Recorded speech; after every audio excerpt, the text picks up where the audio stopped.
আজকে না আমি একটা দুর্দান্ত রেসিপি নিয়ে এসেছি তোমাদের সঙ্গে শেয়ার করার জন্য। তোমরা দেখেই বুঝতে পারছো কি রেসিপি। হ্যাঁ, এটা হচ্ছে গোলাপ জামুন। আর কিভাবে রেসিপিটা করেছি, গোলাপ জামুনটা বানিয়েছি তোমাদের সঙ্গে আজ সেটাই শেয়ার করব। নমস্কার, পম্পি কিচেনে তোমাদেরকে স্বাগত। আর প্লিজ আমার চ্যানেলটাকে লাইক, শেয়ার, সাবস্ক্রাইব করে দেবে তোমরা। আর ভালো লাগলে অবশ্যই কমেন্ট করে জানাবে, খারাপ লাগলেও কমেন্ট করে জানাবে, কোনো অসুবিধে নেই। কোথাও ভুল হলে সেটাও বলবে, কিন্তু প্লিজ সাবস্ক্রাইব করে দেবে আর বেল আইকনটি দাবিয়ে দেবে, তাহলে আমার ভিডিও তোমাদের কাছে একদম ঝটপট পৌঁছে যাবে প্রথমেই। তো দেখো মিষ্টিতে কত সুন্দর রসও ঢুকে গেছে, আর কি দেখতে সুন্দরও লাগছে। তো সেই জন্য আমি 3 বাটি মতন, একটা ওই মিডিয়াম কাঁচের বাটির মধ্যে 3 বাটি আমি চিনি গলাতে দেব সেরা করার জন্য। তো 3 বাটি আমি চিনি নিয়ে নিয়েছি, এর মধ্যে আমি 3 বাটি জল অ্যাড করে দেব। এবার এতে আমি একটা এলাইচি দিয়ে দেব আর তেজপাতা। এবার এটাকে আমি ইন্ডাকশনটাকে আমি অন করে দেব আর ভালোভাবে একবার নাড়িয়ে নেব। এবার এটা ততক্ষণে ফুটতে থাকুক, আমি চলো ওই দিকের কাজগুলো সেরে ফেলি মিষ্টি করার জন্য। তো নিয়েছি 200 গ্রাম মতন ছানা, আর এখানে আছে 2 টেবিল স্পুন মতন ময়দা, 2 টেবিল স্পুন মতন সুজি, আর এটা হচ্ছে খোয়া বা মেওয়া যেটা বলবে। তো আমি ছানাটাকে নিয়েছি থালের মধ্যে, এটাকে মিক্স করব বলে এবার মেওয়াটাকেও থালের মধ্যে নিয়ে নেব। এবার দুটোকে না ভালোভাবে মিক্স করব, যেন এমনভাবে মিক্স করতে হবে যেন হাতটা তেল তেল হয়।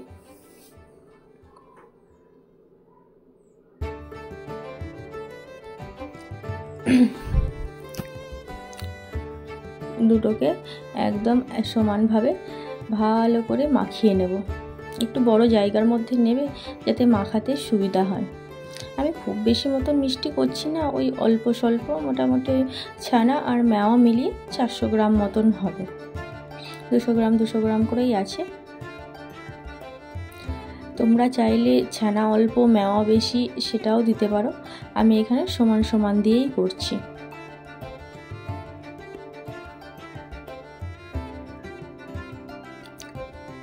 তো এটা মাখানো হয়ে গেছে, আমি 2 টেবিল স্পুন ময়দাটা এর মধ্যে নিয়ে নিয়েছি আর সুজিটাও এর মধ্যে ঢেলে দিয়েছি।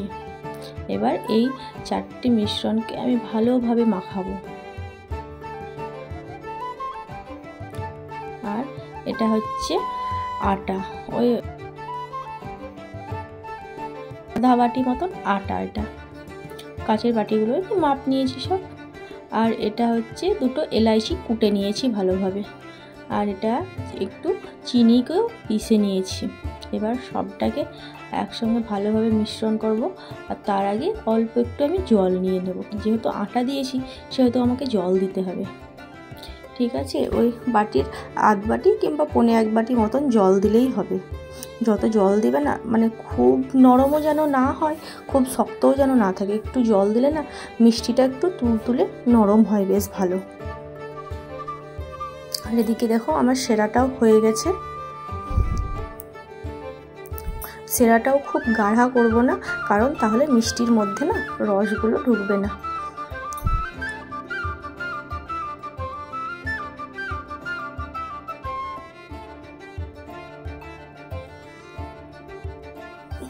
দেখো সেটা খুব গাঢ় নেই, কিন্তু না কোনো তার ধরছে না খুব পাতলা, মিডিয়াম রেখেছি।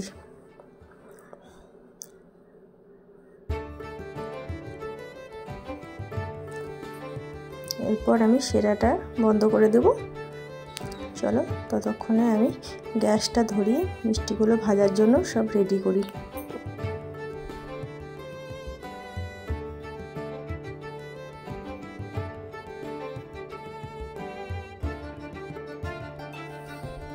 তো কড়াইয়ের মধ্যে আমি ঘি নিয়ে নিয়েছি, আর এগুলো আমি 3টে ভাগে ভাগ করে নিয়েছি সব মিশ্রণটাকে, কারণ এক ভাগে অল্প অল্প করে আমি খাবার সোডা দেব, ঠিক আছে? সেই জন্য একসঙ্গে দিলে কিন্তু মানে তাড়াতাড়ি না ভাজলে খারাপ হয়ে যাবে।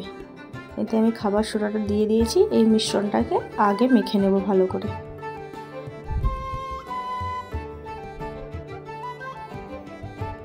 খাবার সোডা দেওয়ার পরে কিন্তু খুব সুন্দরভাবে মাখিয়ে নিতে হবে। এবার একে একে এগুলোকে লেচি কেটে নেব।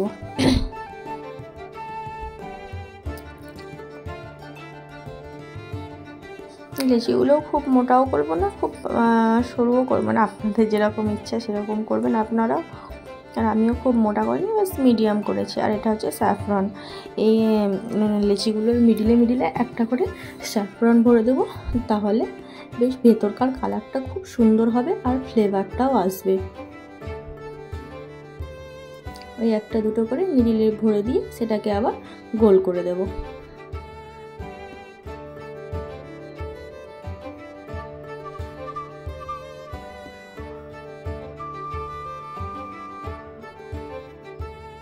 এবার এটাকে ভালোভাবে গোল করে নিচ্ছি আমি।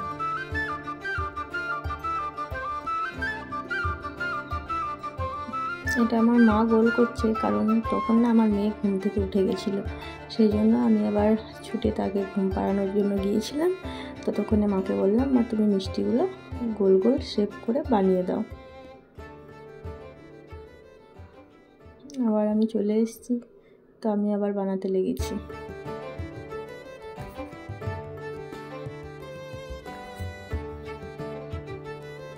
স্যাফরনগুলো ভিতরে ভালোভাবে পুড়ে দিতে হবে, না হলে বাইরে বেরিয়ে আসার চান্স থাকবে বলে ভালো করে গোলটা করে নেব।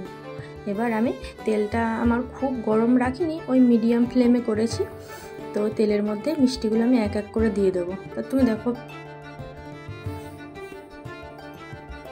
এগুলো হালকা হাতে ভাজবো আর বারবার নাড়াবো না, কড়াইয়ের মধ্যেই হিলিয়ে দেবো আস্তে আস্তে, কেননা বারবার নাড়ালে কেটে যাওয়ার ভয় থাকবে। তো আস্তে আস্তে আস্তে হিলাবো আমি।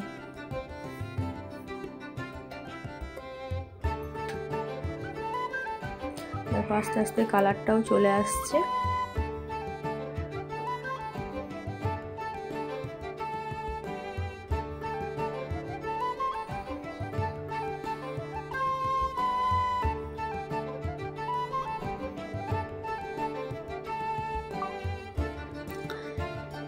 আস্তে আস্তে গোল্ডেন কালার হয়ে যাচ্ছে। দেখো মোটামুটি আমার প্রায় ভাজা হয়ে এসছে।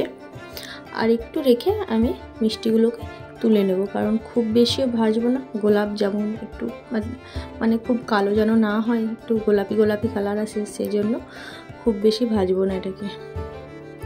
দেখো অলমোস্ট সব ভাজা হয়ে গেছে।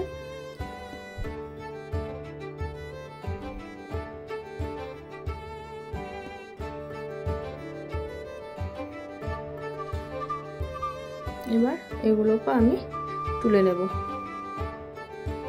একটু ভালোভাবে তেলটা ঝেড়ে নেব আর সেরার মধ্যে দিয়ে দেব। একবারে তো সব ভাজা হয়নি, সেই জন্য আরও একবার দিচ্ছি। 2-3বার ভাজতে লাগে, কারণ একসঙ্গে বেশি দিলে না ভাজাটা সেরকম ভালো হবে না, সেই জন্য অল্প অল্প করে ভেজে নিচ্ছি।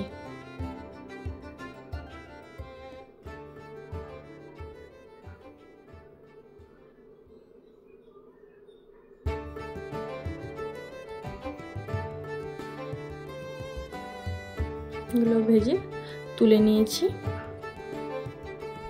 তোমরা ইচ্ছা হলে একটু মিষ্টিটা ঠান্ডা করেও সেরার মধ্যে দিতে পারো বা সঙ্গে সঙ্গেও দিতে পারো, কিন্তু খাবার সোডাটা হচ্ছে মাস্ট, অল্প করে দিতেই হবে, নাহলে না মানে মিষ্টিটা ভালো ফাঁপবে না। তো সেই জন্য খাবার সোডাটা দিতেই হবে। এগুলো আমি সেরার মধ্যে সব দিয়ে একটু ভালোভাবে দাবিয়ে দাবিয়ে দিলাম, যাতে সব মিষ্টির মধ্যে সমানভাবে সেরাগুলো চলে আসে।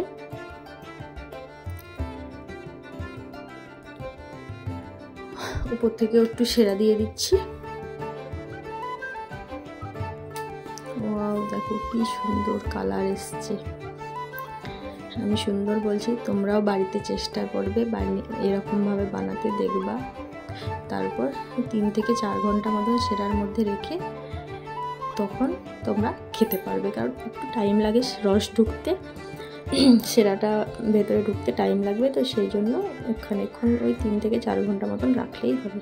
দেখো ভেতরের কালারটা দেখো, কেশর দিয়েছি না, কেশরের কালারটাও ভেতরের থেকে ফুটছে একদম, আর খেতে অসম্ভব হয়েছে। থ্যাংক ইউ, পরের ভিডিও নিয়ে আসবো আবার।